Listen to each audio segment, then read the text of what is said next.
বাংলাদেশের ভার্সিটিগুলোতে যখন পরীক্ষা শুরু হয় তখন নোয়াখালীর এই নিউজগুলো নিয়ে হুলস্থুল পড়ে যায় প্রত্যেকটি নিউজ চ্যানেল।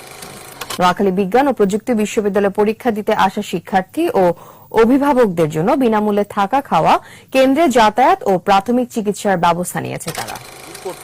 নোয়াখালী বিজ্ঞান ও প্রযুক্তি বিশ্ববিদ্যালয়ের ভর্তি পরীক্ষায় অংশগ্রহণকারী শিক্ষার্থী ও তাদের অভিভাবকদের জন্য সম্পূর্ণ বিনামূল্যে সুব্যবস্থা করে প্রযুক্তি বিশ্ববিদ্যালয়ে ভর্তি ইচ্ছুক শিক্ষার্থী অভিভাবকদের জন্য স্থানীয় উদ্যোগে করা হয়েছে। যারা কিনা নোয়াখালী বিজ্ঞান ও প্রযুক্তি বিশ্ববিদ্যালয়ে পরীক্ষায় অংশগ্রহণ করেছে অতীতে, তাদের কাছ থেকে প্রশ্ন করলে জানতে পারবেন নোয়াখালী মানুষের হসপিটালিটি। আমি বরিশাল থেকে আসছি এখানে। আপনারা জানেন বরিশাল নোয়াখালীর অবস্থা, নাটকও হয় ইয়ানিয়া, তাদের পুরো শত্রুতামূলক অবস্থা, কিন্তু এখানকার মানুষ এত ভালো, আমি কোনোদিন কল্পনা করি না এত যত্নে থাকবো। আমি চিন্তা করতেছি এদের ঋণ কোনোদিন শোধ করতে পারবো কিনা। ভালো হয়েছে, ওনারা মানে এখানে অনেক ভালো ব্যবস্থা ছিল, আমরা এক্সপেক্ট করি নাই। নজির সৃষ্টি করেছে, অন্য কোনো ভার্সিটিতে করতে পারবে না।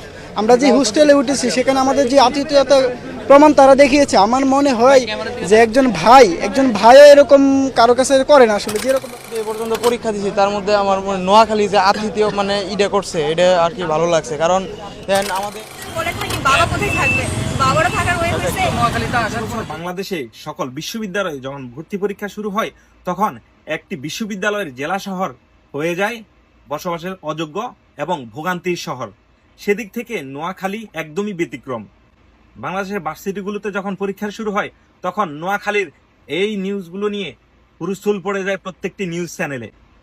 যেখানে কিনা অন্যান্য ডিস্ট্রিক্টের মানুষের মতো নোয়াখালীর মানুষও ব্যবসায় মনোনিবেশ করার কথা ছিল, সেখানে মানুষ লেগে পড়ে আছে বড় বড় পাতিলে বিরিয়ানি রান্না, কিংবা কারো শোয়ার জায়গার বন্দোবস্ত, কিংবা কাউকে ওষুধ দিয়ে সাহায্য করা, কিংবা কাউকে রাস্তা দেখানো, কিংবা কাউকে যে কোনোভাবে একটা সাহায্য করতে পারলেই যেন তার ভিতরে আনন্দের এক উচ্ছ্বাস বয়ে ওঠে। নোয়াখালী বিজ্ঞান ও প্রযুক্তি বিশ্ববিদ্যালয়কে কেন্দ্র করে তখন পুরো নোয়াখালীর মানুষ হয়ে ওঠে মানবতার মহান দৃষ্টান্ত। যারা কিনা নোয়াখালী বিজ্ঞান ও প্রযুক্তি বিশ্ববিদ্যালয়ে পরীক্ষায় অংশগ্রহণ করেছে অতীতে, তাদের কাছ থেকে প্রশ্ন করলে জানতে পারবেন নোয়াখালী মানুষের হসপিটালিটি। মসজিদের দরজা রাতের সময় খোলা থাকে, মন্দিরগুলো রাতের জন্য উন্মুক্ত থাকে। প্রত্যেকটি নেতাকর্তা যাদের বাসাবাড়ি খালি থাকে সেই বাসাবাড়িগুলো দরজা খোলা থাকে এবং সেখানে লেখা থাকে কোথায় অভিভাবকরা অবস্থান করবেন এবং কোথায় পরীক্ষার্থীরা অবস্থান করবেন। যারা অতীতে নোয়াখালী বিজ্ঞান ও প্রযুক্তি বিশ্ববিদ্যালয়ে এসে পরীক্ষা দিয়েছেন, নোয়াখালী বিভাগের দাবি তারাও করবেন। অতীতে আমরা দেখেছি রাজনৈতিক, সামাজিক, সাংস্কৃতিক